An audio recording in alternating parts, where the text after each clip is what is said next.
It was supposed to be the perfect afternoon. The sun was out, the kids were playing in the backyard, and my granddaughter, little Emma, was about to blow out the candles on her Barbie-themed birthday cake. She had this huge grin on her face, frosting smeared everywhere, and just as she leaned in to make her wish, something went wrong. The sparkler candle flared up a little too high and caught a ribbon on fire.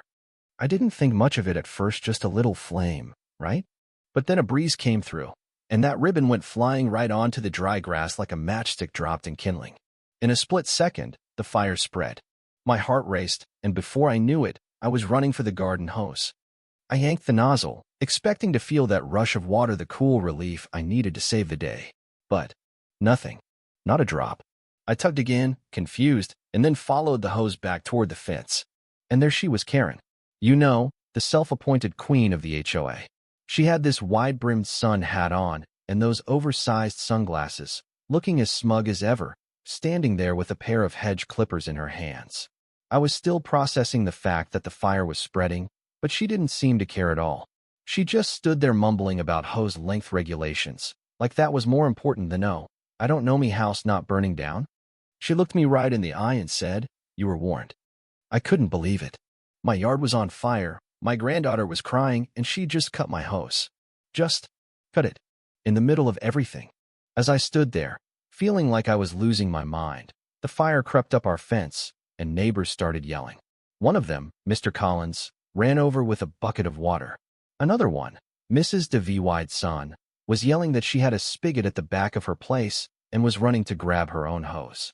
Meanwhile, Karen just stood there, filming everything with her phone, acting like she was some kind of neighborhood hero, enforcing suburban justice. My wife came charging out of the house, yelling that the side fence was on fire, and that's when it hit me his wasn't an accident. This wasn't some freak mishap. Karen had come onto my property, walked up to my hose, and sliced it. Sliced it. I barely had time to dial 911 before the dispatcher's voice came on the line. Calm. Too calm, really. As I explained the situation, she paused, and then said, "Fire Chief Carter is on duty today, sir. He'll be there soon." I almost laughed. Fire Chief Carter. My son. The same kid Karen had once screamed at because his fire truck was parked too close to her precious cactus during a community safety demo. That kid had grown up, become the fire chief, and now he was coming back to the very neighborhood where Karen had ruled like a tyrant with too much free time on her hands. Karen didn't even blink. She was still lecturing the neighbors about Garden Code 12A, saying it prohibited hoses longer than 30 feet. She told anyone who would listen that I was breaking the rules, while the fire continued to spread across my backyard. I shouted, "You cut a live hose during an active fire," but Karen just shrugged. "It's a tripping hazard," she said, like that was a good enough excuse. The fire was eating through my fence, and she was worried about trip hazards. It was unreal. By the time the first fire truck arrived, the fire had spread to the rear hedges and was starting to lick at my tool shed. And then, I saw Hemi's son, Fire Chief Carter, jumping off the truck, barking orders to his crew. He spotted me immediately and ran over. "Dad, you okay?" he yelled over the chaos. My knees nearly buckled, not from fear, but from the relief of seeing him. Pride too, maybe. This was the kid I'd raised. The one who used to chase around the backyard with a garden hose, pretending he was a firefighter. Now, he was here, SAVYing the whole neighborhood. I nodded, pointing to the back fence. "We've got 3 homes at risk," I said. But he was already pulling out the line before I could explain. Then he saw the hose. The cut hose. His face dropped. "What the hell happened to your line?" he asked, his voice full of disbelief. I just tilted my head toward Karen. She was still filming, like this was some sort of reality TV show. My son looked at her, his brow furrowed, trying to process what was happening. "Is that Mrs. Richardson?" he asked. I nodded. "Yep, the one and only. She said we were breaking hose regulations." He didn't say anything at first. His mouth just opened and closed, like he was waiting for someone to yell "cut" and tell him this was all some twisted joke. But it wasn't. It was real. The fire was still burning, and Karen was still standing there like she had just won some battle over HOA rules. The next few minutes were a blur of barking orders, neighbors pitching in however they could, and fire trucks spraying water. Eventually, the fire was controlled, but not before it had completely charred the back fences and melted half of my shed. The damage to the neighborhood was done. And Karen? She was still unmoved. My son walked over to her, his face tense, every muscle in his body radiating the need for accountability. "Ma'am," he said through gritted teeth, "did you interfere with this property's fire response by cutting off their water supply?" She smiled. "I enforced HOA host standards." My son didn't even flinch. His face was unreadable, but I knew what was coming. This wasn't going to end here. Karen left after her little lecture about HOA fines, but not before one of the Henderson boys threw a half-melted garden gnome at her SUV. It was a strange, quiet kind of satisfaction.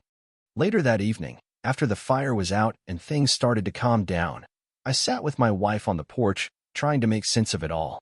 The smell of burnt wood was still thick in the air, and every breeze that passed reminded me of how close we'd come to losing everything. But Karen wasn't done. She wasn't crawling back into her hole. No, she was doubling down.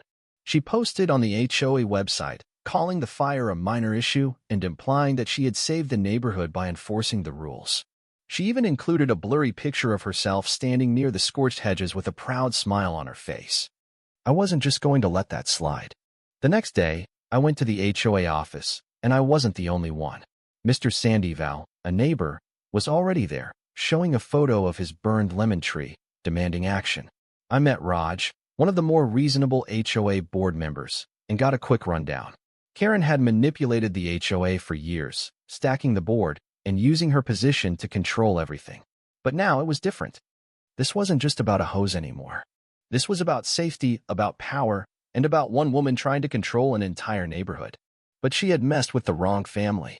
I showed Raj the photo of Karen cutting the hose, and he couldn't believe it. Neither could anyone else once they saw it. Karen tried to spin her narrative, handing out flyers and trying to rally support, but it was too late. That weekend, a group of teenagers set up a lemonade stand at the neighborhood entrance. The sign said, "Hoses for Heroes," and Chief Carter himself showed up, bought a lemonade, and posed for a photo. The moment was captured, and it spread like wildfire, with everyone mocking Karen for her overreach. Then, a few days later, I showed up at an emergency HOA meeting Karen had called. She was still trying to push through sanctions against me for reckless landscaping, but I wasn't going to let her get away with it. I laid out the truth, how she cut the hose, how she prioritized rules over lives, and then I showed everyone the EVY Denke. The photo of her smiling with the hedge clippers, ready to shut down my family's fire safety. The room went quiet. Raj finally spoke up, and Karen's control over the HOA started to crumble. It was over. But the real moment of justice came when Karen tried to file a lawsuit against me and my family. She accused us of defamation and emotional distress, but I knew her case wouldn't hold up. My son wasn't done with her. He presented all the EVY Denke to the city attorney, and that was the final nail in her coffin. In the end, Karen was exposed for who she truly was, an overreaching, manipulative tyrant.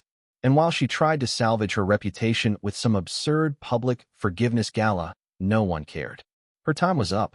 Now, we're back to normal. The fire department saved our neighborhood. And Karen? She's just a name in a cautionary tale. It's a reminder of what happens when power is abused, and that sometimes a hose is all it takes to bring down a bully. So, what do you think? What would you have done if you were in my shoes? Would you have fought back sooner? Let's hear your thoughts in the comments below.